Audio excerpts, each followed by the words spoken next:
Today we're going to be speaking about the heart and the circulatory system. We're going to be talking about the structure of the heart, why the circulatory system is known as double, and adaptations of the heart, and also pacemakers. Okay, so let's get started. So first of all, the circulatory system is an organ system. It's a group of organs that work together to perform a specific function.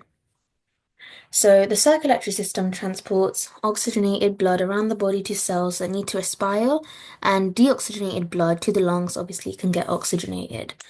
It consists of blood vessels, so arteries, veins, capillaries. The heart is obviously the pump, which pumps blood around the body, and the heart has valves, which basically prevent backflow of blood, and this just makes sure blood is flowing the correct direction to where it needs to go. So, what substances are carried within the blood? They could ask you like a 2 or 3 mark on this question. So, any of these enzymes, carbon dioxide, urea, proteins, glycerol, stuff like that. Okay, so let's have a look, like a brief overview of the heart. So, the heart has 4 chambers, it has 2 atria at the top and 2 ventricles. So, we have the right atrium, right ventricle, left atrium, and left ventricle. And the right side of our heart receives the deoxygenated blood, which leaves through the pulmonary artery to the lungs to get oxygenated. And then the left side of our heart receives this oxygenated blood, which leaves through the aorta, and then it goes to the rest of the body to cells that need to obviously respire. So let's have a look at the heart structure. So we have atria, like I said, at the top, ventricles at the bottom. It's very important that when you see exam questions, it's as if the heart was in your chest. So it's switched, the right and left side are switched.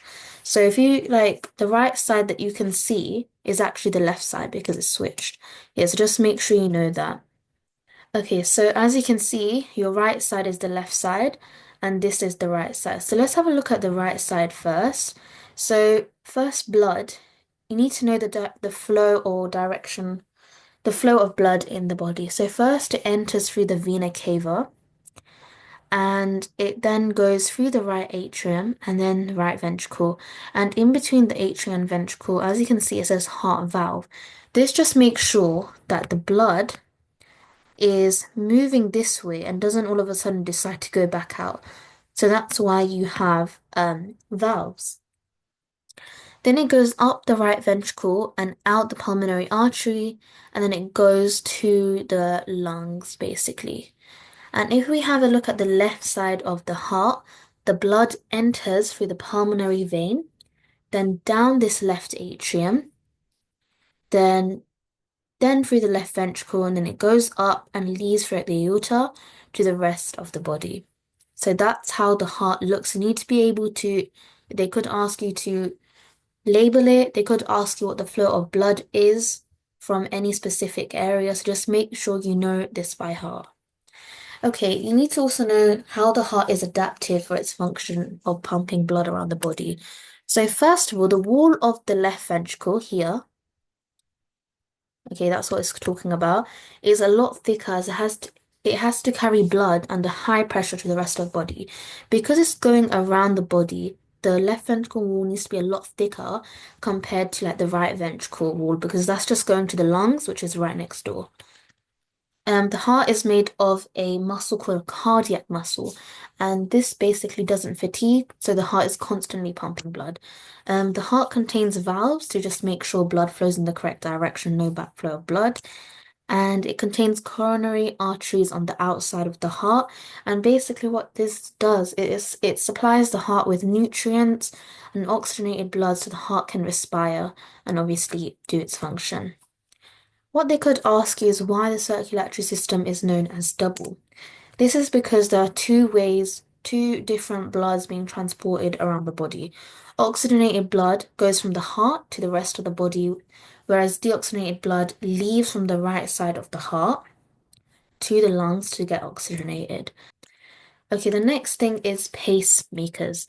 So the resting heart rate, they could ask you where are these pacemaker cells found?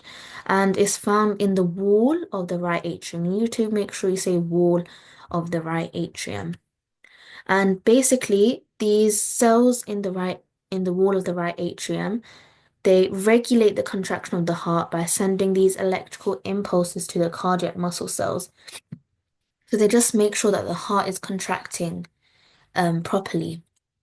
And some people they have faulty pacemakers, so the heart isn't sending electrical impulses, so they have this irregular heartbeat. And basically, how you can fix this, you can install artificial pacemakers, which make sure that the heart is sending, it makes sure that the heart produces these currents, so electrical impulses can be sent to the cardiac muscles. So they could ask you, what is the treatment for people with an irregular heartbeat?